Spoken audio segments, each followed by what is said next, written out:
Buenos días, mi nombre es José Daniel Galdames y junto con el seminarista Jesús Adalberto Fuentes vamos a exponer lo que es el libro de las Lamentaciones. Somos estudiantes del Seminario San José de la Montaña del año de tercero de Teología. En este momento les vamos a explicar lo que es el libro de las Lamentaciones. Vamos a dar inicio a la exposición.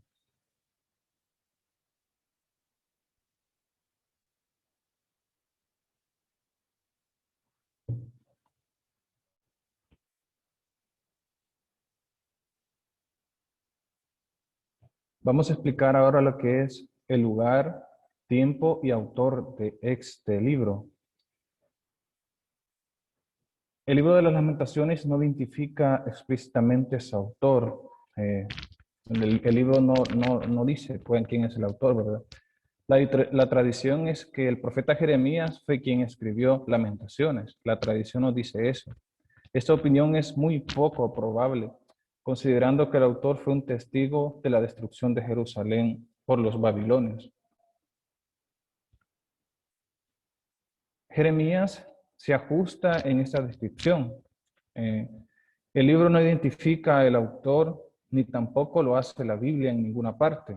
El contenido del libro indica que el autor vivía en Judá durante y después del sitio de la destrucción de Jerusalén.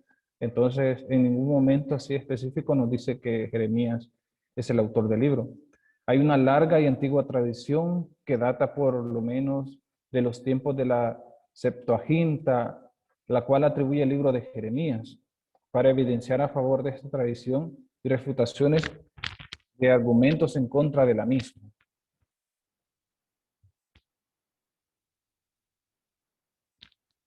Lamentaciones fue el periodo exílico entre la destrucción de Jerusalén en el 587 o 86 a.C.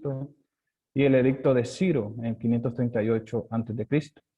Sin embargo, a pesar del consenso casi general sobre este punto, no puede descartarse a priori que los poemas fuesen compuestos tras la proclamación de dicho edicto para conmemorar la caída de Jerusalén en un marco festivo litúrgico o incluso más tarde con ocasión de la reconstrucción del templo.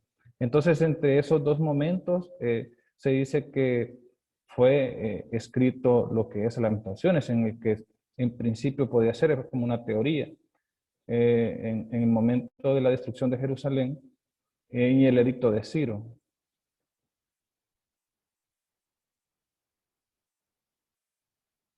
Por otra parte, habría que preguntarse, ¿verdad?, si es posible e importante, incluso podemos ver si es posible, incluso si es importante y hasta qué punto en este caso afirmativo, ¿verdad?, pretender fechas del texto poético.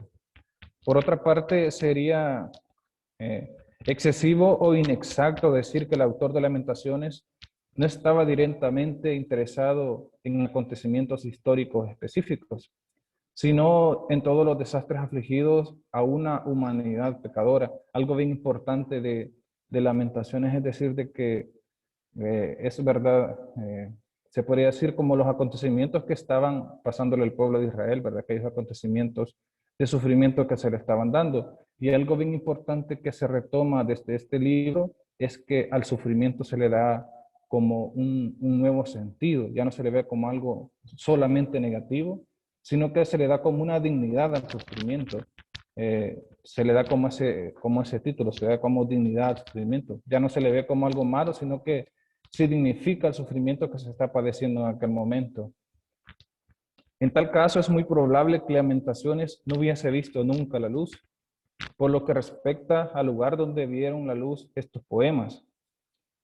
Habremos de pensar probablemente en Palestina, aunque tampoco en estos casos conviene ser apodícticos. No podemos ser, ¿verdad? Así nosotros como cerrados decir que fue en Palestina o fue en el momento del destierro o fue en Jerusalén. No podemos hacer así porque los historiadores como que no se ponen de acuerdo en qué momento fueron escritos lo que son estos textos. Suele decirse que la cercanía de la descripción y la viveza de los detalles difícilmente pudieron ser obra de un poeta afincado en Babilonia. Podríamos decir que no podría ser una persona que estuviera en Babilonia, pero no es oportuno pasar por alto que la gente desterrada en Babilonia habían sido también testigos de la catástrofe nacional. Entonces nosotros, ¿verdad?, podemos hacernos como esta pregunta. ¿Por qué negar entonces la posibilidad de que al menos alguno de los poemas de las Lamentaciones hubiese sido escrito en Babilonia y después llevado a Jerusalén con la vuelta de los desterrados, dando así a una serie de poemas elegíacos relacionados con el colapso de la ciudad? Podríamos hacernos esa pregunta, ¿verdad? Si pudieron haber sido también escritos algunos de estos poemas en ese transcurso del destierro, ¿verdad?, a Jerusalén, o el destierro de Jerusalén también. En ese momento de transición, podríamos decirlo, ¿verdad? Pudo también estar la posibilidad que en ese momento pudo haber sido escritos lo que son estos textos. En consecuencia, tampoco podemos estar seguros del lugar de origen de las Lamentaciones. Por eso se dice que es un libro que no tiene como un autor, es anónimo. El título de los 70 atribuye la obra a Jeremías, ¿verdad? Como se habla, aquí se está hablando como en un supuesto, como una hipótesis, no tenemos nada preciso, ¿verdad? Pero en el título de los 70 atribuye la obra a Jeremías. Y sucedió que después de que Israel cayese prisionera y Jerusalén fuese devastada, Jeremías se sentó llorando y pronunció esta lamentación sobre Jerusalén. Dijo: lo mismo ocurre con Pechitá, que encabeza el libro con las palabras Lamentaciones de Jeremías. Es como, podríamos decir que por eso se dice que se le atribuye este libro a Jeremías, ¿verdad? Pero no es así como tan seguro, así, ¿verdad? Específicamente, ya que él mismo lo dice de que el autor de este libro no data así como acontecimientos históricos, así, sino precisos. Entonces no era la intención eso, sino más que todo era resaltar la dignidad que le da Dios al sufrimiento que está padeciendo el pueblo de Israel. Es posible que la noticia ofrecida por segunda de Corintios, Jeremías compuso una elegía en su honor de Josías, suministrara la base de dicha tradición. Pero de todos modos, hay muy poco en Lamentaciones que pueda definirse como específicamente Jeremías. Entonces, a pesar de todo eso, no nos especifica que el libro tenga como rasgos así de que Jeremías escribió lo que es el libro de Lamentaciones.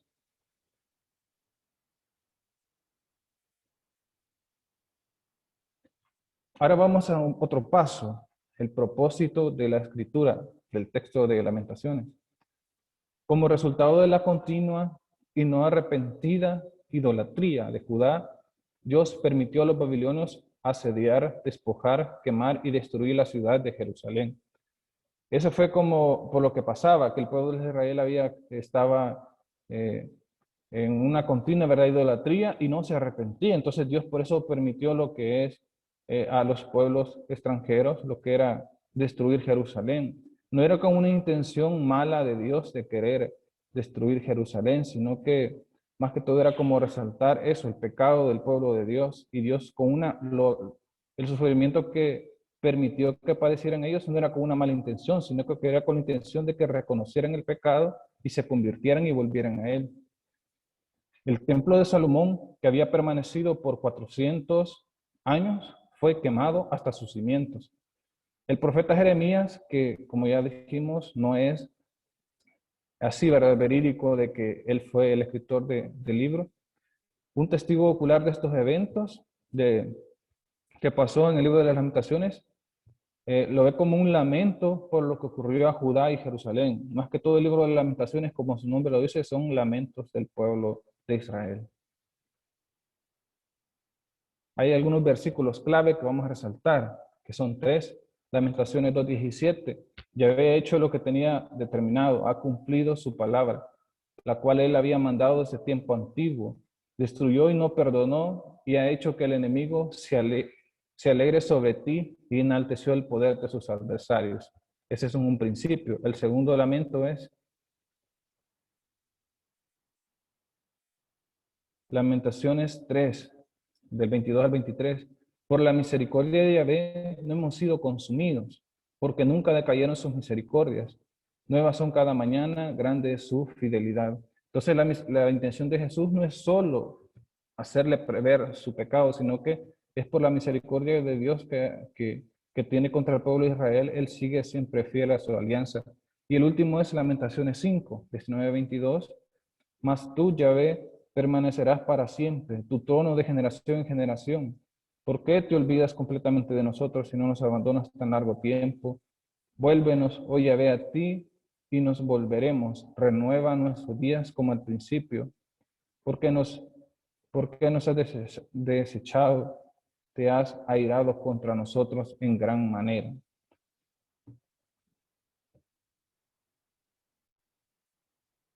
Vamos a hacer como a ver el trasfondo histórico que se estaba viviendo en aquel entonces de lo que es en el libro de las Lamentaciones. Eso es más que todo historia.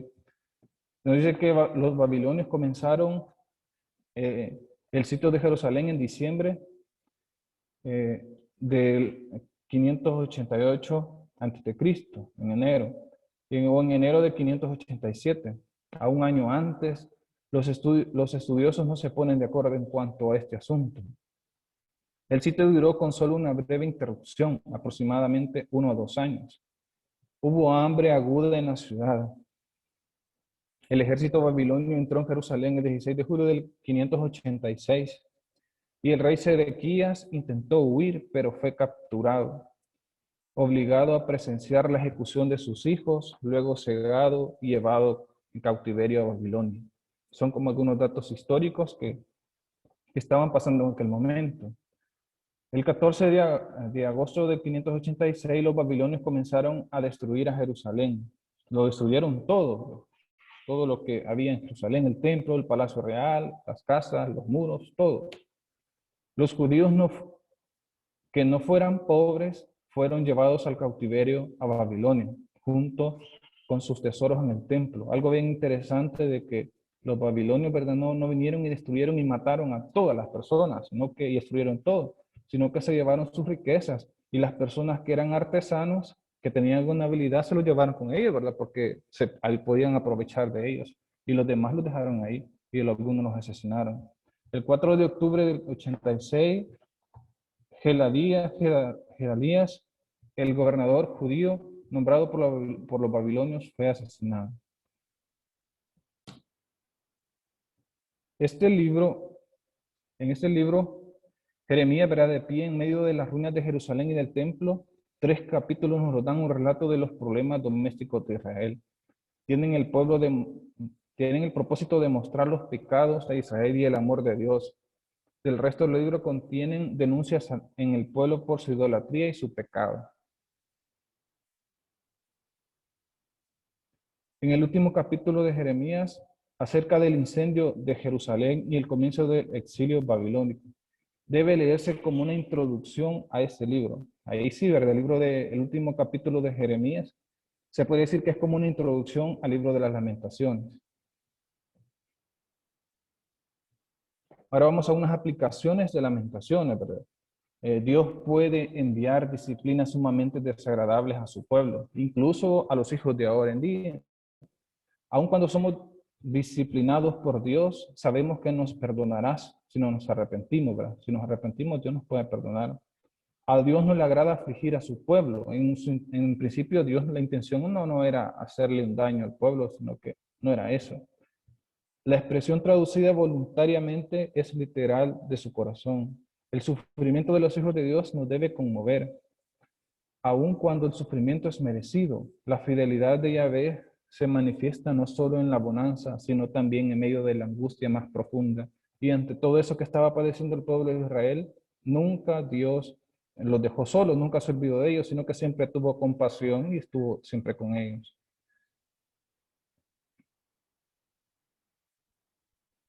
Vamos a la canonicidad del libro.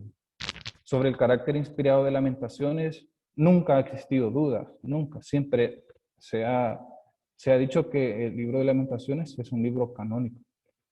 Entonces, ni en el judaísmo ni entre las confesiones cristianas, como existieron, por ejemplo, respecto a otros libros que sí hubo como duda, sobre el Cantar, Proverbios o Coelet. Sin embargo, su situación entre los libros del canon ha tenido una historia agitada. Siempre ha estado ubicada entre los libros de la tercera parte de la Biblia hebrea, la Tanakh, los Ketuvim o escritos. Concretamente ha formado parte de los 5 Mejigot, rollos, junto con Cantar, Ruth, Coelet y Esther. La razón de esta quintuple agrupación tiene un origen litúrgico.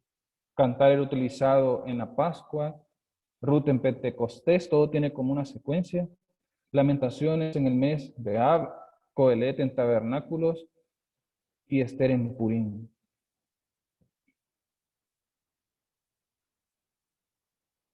Las versiones ofrecen otra localización de Lamentaciones. Los 70 y la Vulgata, seguidos por muchas traducciones vernáculas, sitúan el libro generalmente detrás de Jeremías, a veces detrás de Baruch, señal de que la tradición que relaciona al profeta con Lamentaciones es muy antigua. La edición oficial de la Biblia hebrea entre los estudiosos occidentales sitúa a los Megillot entre Proverbios y Daniel, en el orden: Ruth, Cantar, Coelet, Lamentaciones y Esther.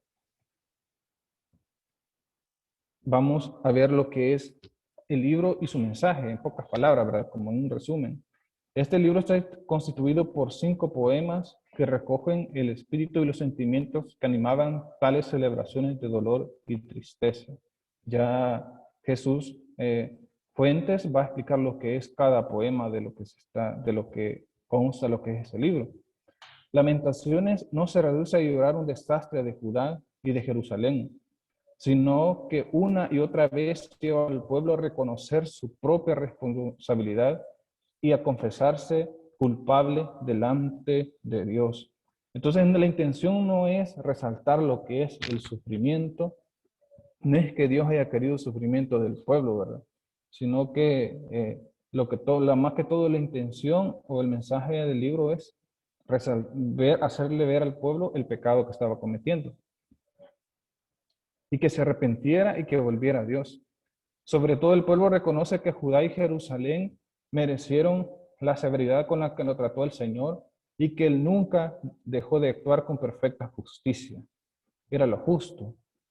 Lamentaciones contienen no solo expresiones de dolor personal o colectivo, sino también otras que dan testimonio de la profunda fe del profeta, que las creó y su total confianza en el Señor. Ahí se unen cánticos de alabanza, acciones de gracias, exhortaciones y conocer con sinceridad de corazón que los acontecimientos adversos que nos sobrepasan son a menudo la consecuencia ineludible de nuestras propias rebeldías. Hubo algo bien importante, que el autor del texto, como ya lo hemos visto, es anónimo y no podemos decir específicamente que es de Jeremías, pero la intención de él tanto no era como hacer, señalar lo que eran hechos históricos, así, ¿verdad? O resaltar tanto el sufrimiento, sino que más que todo era como hacerle ver al pueblo lo que era el pecado que estaba padeciendo. Y más que todo, algo bien importante también era dignificar lo que es el sufrimiento, ¿verdad? Dignificar lo que es el sufrimiento y no verlo como algo negativo. Ahora vamos a ver lo que son los motivos del libro. El trasfondo histórico de los 5 poemas eh, componen lamentaciones de la destrucción de Jerusalén por Nabucodonosor en el 586. Más que todo el trasfondo histórico, en resumidas cuentas, ¿verdad? Es esto, es lo que estaba pasando en ese momento en el pueblo, ¿verdad? Nabucodonosor había destruido el pueblo, había invadido lo que era Jerusalén. Este triste episodio comenzó algún tiempo después de ser recordado por el pueblo, que mostraba su aflicción con oraciones, ayunos y otras expresiones de duelo. Entonces, un motivo importante de que fuera escrito este libro también era para hacerle ver lo que es al pueblo lo que había pasado, que nunca se le olvide lo que había pasado, que por haberse apartado de Dios y por los pecados que el pueblo estaba haciendo, entonces Por eso se escribió, para que el pueblo viera lo que le había pasado. Y incluso decía que ahí en las ruinas del templo hacían lo que eran como oración y sacrificios para recordar ese acontecimiento. Era un motivo del libro, era recordar ese acontecimiento para que no se vuelva a repetir. Además, junto a las ruinas del templo, celebraban determinadas ceremonias para mantener despierta la memoria de aquella gran tragedia, para no volverlo a repetir, ¿verdad? Y el propio templo, la esperanza de la restauración nacional anunciada por los profetas. Esa era como la gran intención. Vamos a escribir este libro, de haber dicho, ¿verdad? Para que entonces no vuelva el pueblo a caer en lo mismo que en el error que había cometido, ¿verdad? Para no estar condenados a volver a repetir lo que el pueblo había vivido.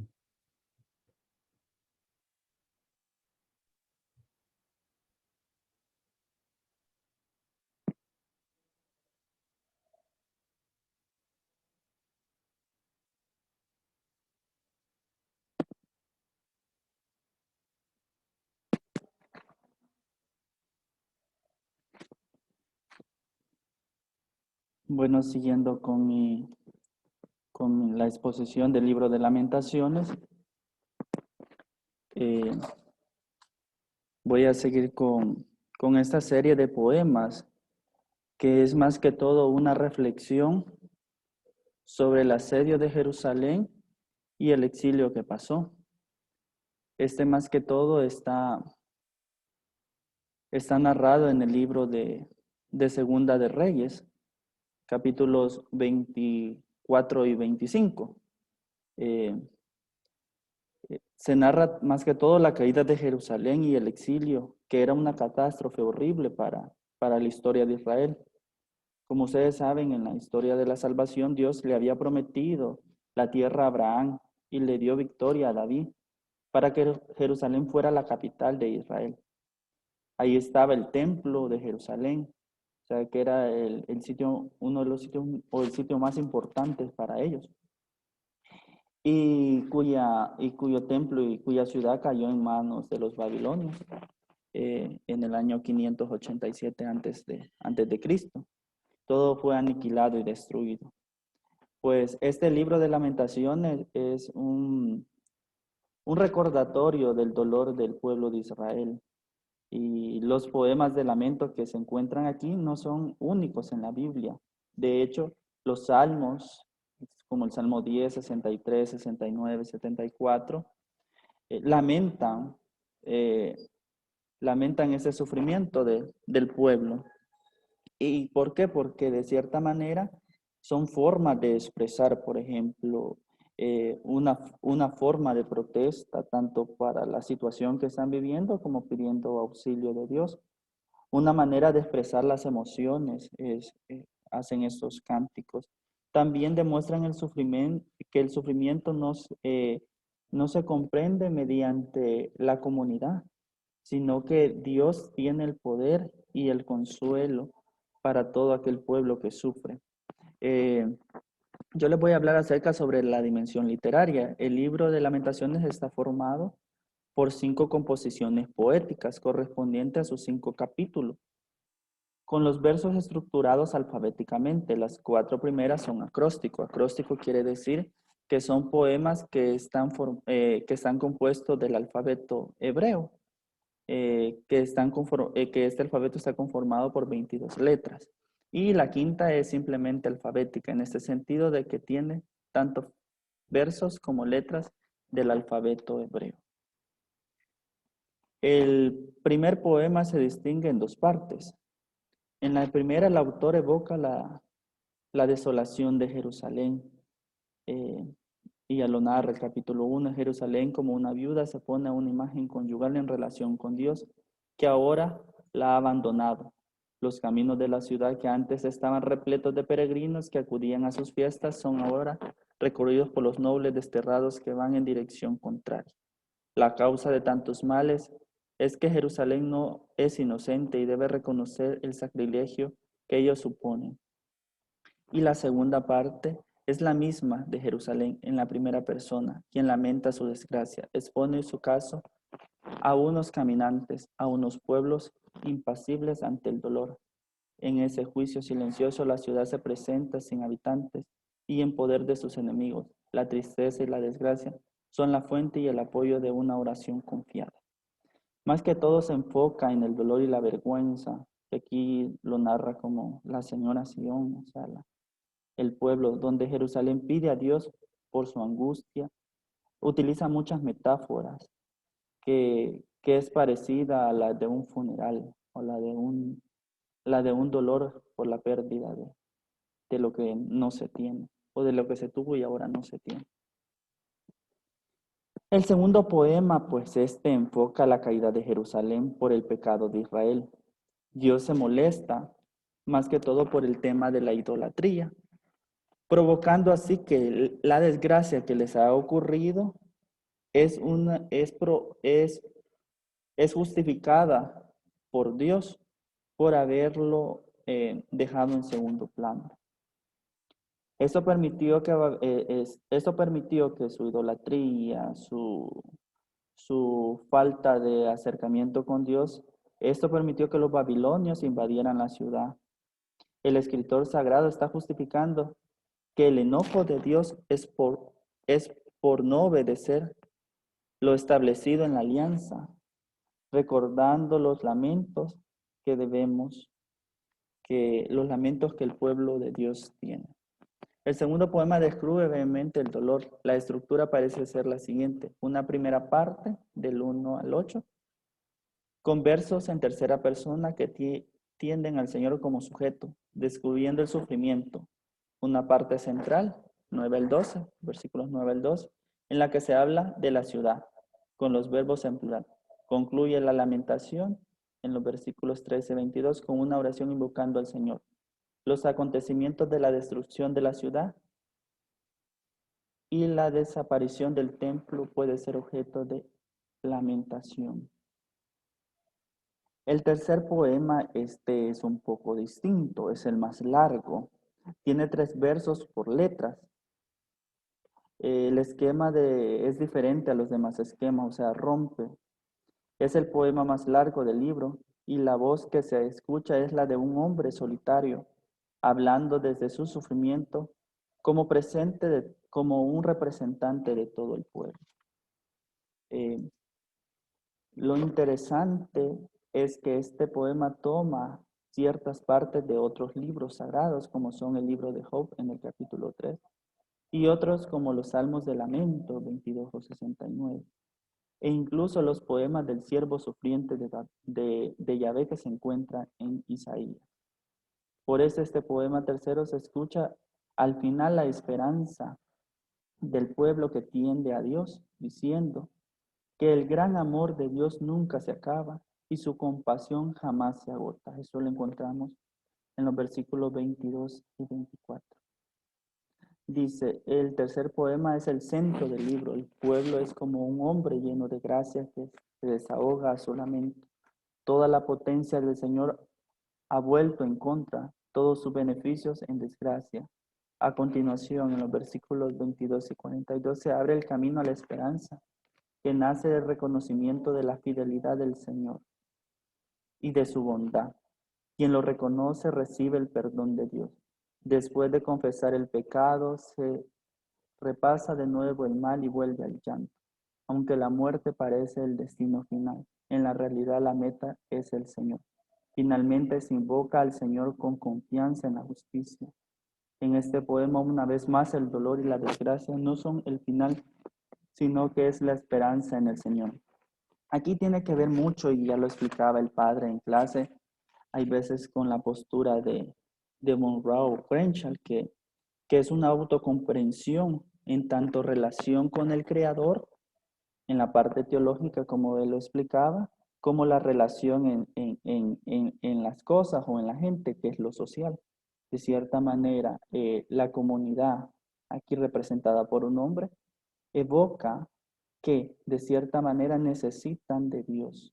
La sabiduría del hombre en sí mismo es esa autorrelación de la persona con su Dios. Sabemos que el sufrimiento es una parte de sabiduría que se conoce a través de la experiencia o del conocimiento práctico, como lo decía también Bombra. El cuarto poema tiene mucha relación con el segundo y el primero.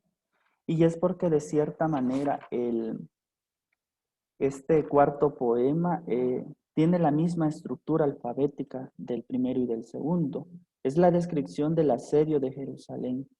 Y, y contra Jerusalén era el pasado que se ha vuelto al presente, recordando cómo los niños jugaban y reían en las calles, pero que ahora mendigan comida. O sea, es como un paralelismo entre lo que se vivía en Jerusalén y ahora lo que viven en el destierro presente. Y también describen cómo los ricos solían comer manjares, pero ahora comen lo que se encuentran. Y los líderes reales que solían estar llenos de esplendor, pero ahora están sucios e irreconocibles porque de ciertamente es una desgracia total. Y que los líderes el rey del linaje de David, así como Joaquín, era capturado y pues prisionado.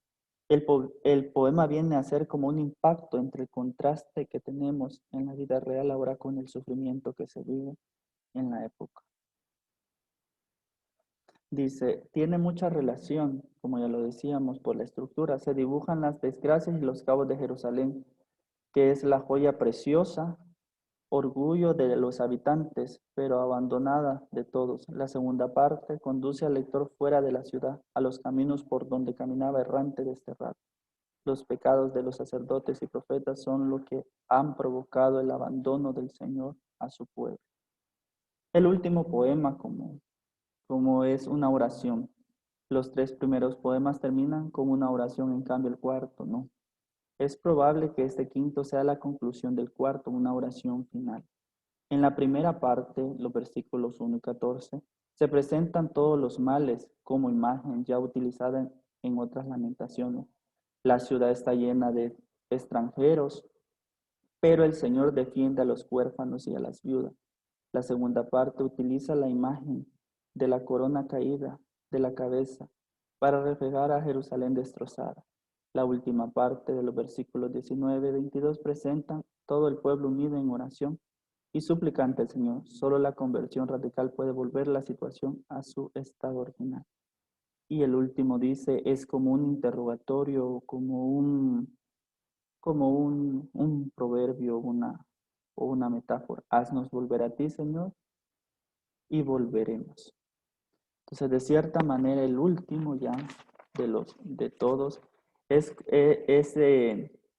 expresa el dolor en la oración que ya no puede soportar más el escritor sagrado y explota y dice en esta oración comunitaria pidiendo la misericordia de Dios.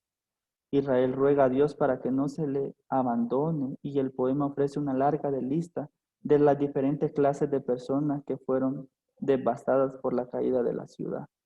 Ellos piden a Dios que no los olvide, que no les deje y se lamentan de todas las desgracias. El libro termina, ya decimos, con esta.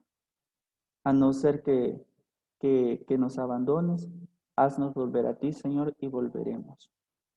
El aspecto del libro de Lamentaciones tiene estos como tres aspectos. La lamentación o elegía, que son los lamentos del pueblo. La elegía es en cuestión de aquellos que se parece a un funeral, o sea, como poemas fúnebres le llaman unos, y en forma de poemas, ¿verdad?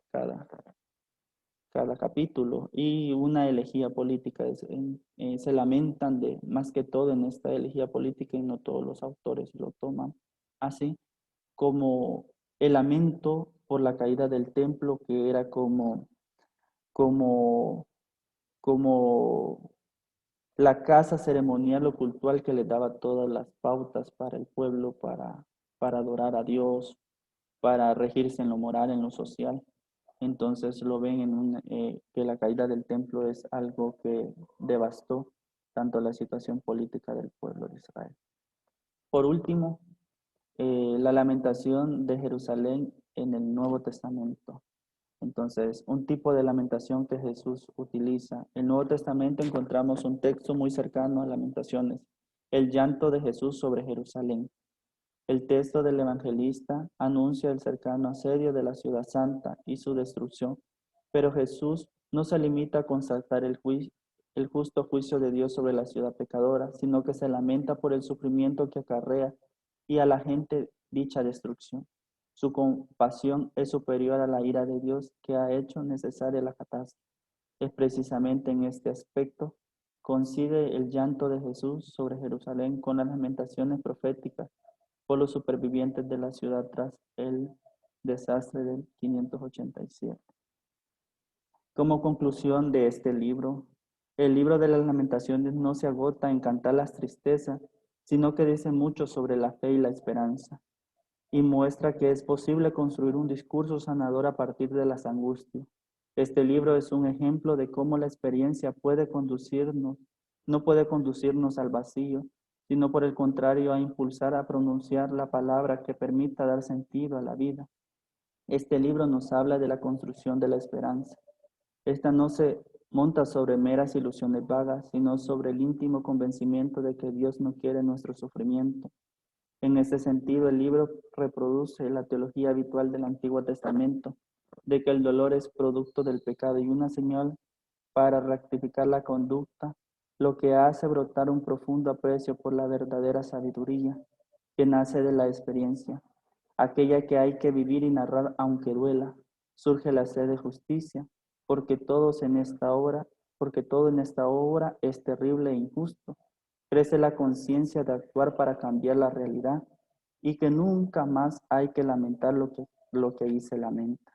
Nace la pasión por construir un mundo mejor, sin violencia, sin rencor, y se revela ante los ojos del lector la belleza de la vida, que es más bella cuando más nos cuesta construirla. Entonces, esto ha sido nuestra exposición. Agradecemos a todos los compañeros y al Padre por esta temática. Que pasen un feliz día.